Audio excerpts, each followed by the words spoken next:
I was shocked to find a lot of the stuff. I know the girls that were in the class with me were shocked to find the extent of material that we found.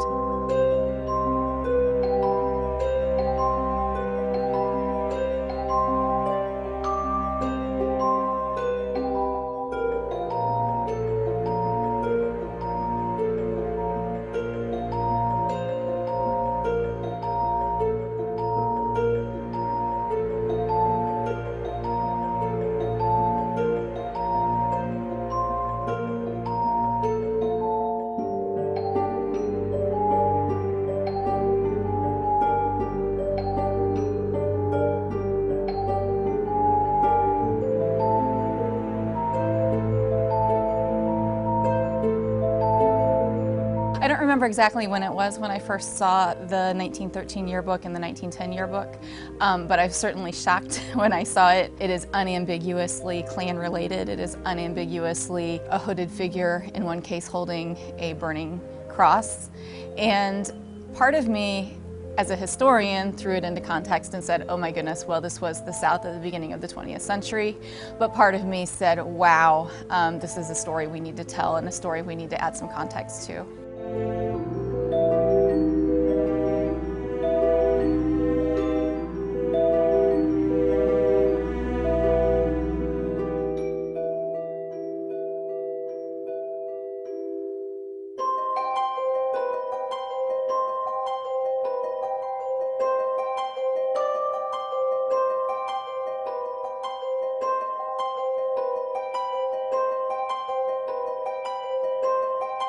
There was no other word for it. It was a kind of sort of brutal hazing.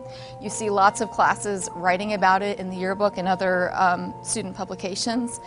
It's secret, but they all sort of talk about it as something that involves being woken up in the middle of the night. There are often burnings in effigy. In some cases, we have evidence that the students were forced to wear nooses, although we don't know exactly when that happened. And we know that there were hoods, there were drums. This was meant to feel like some sort of big secret ritual.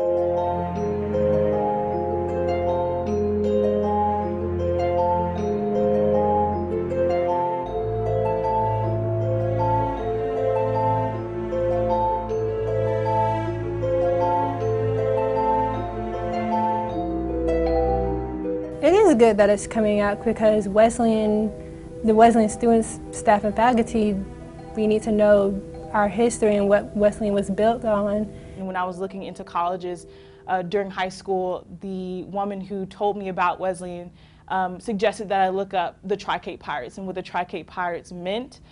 So I did some research about the Tri-Cape Pirates and learned the extensive history, the really deeply rooted history that the Tri-Cape Pirates had in the Ku Klux Klan.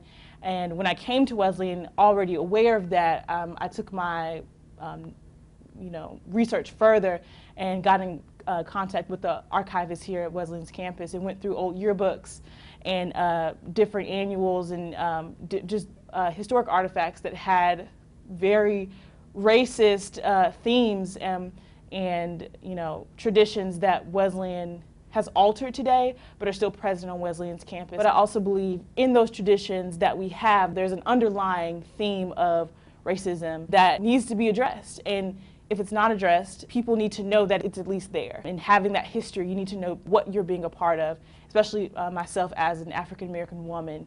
I would want to know any tradition that I'm a part of, if it has some type of underlying theme that I wouldn't have been a part of in, 30 years ago, 40 years ago. So I think it's really important for Wesleyan to bring forth that history and to talk about it openly. Hey, this is what we were before, but this is what we are now. And let me explain to you what these specific traditions are. It's important now because when we work with students and with each other about issues of race and diversity and inclusion, we can't ignore what happened in the past.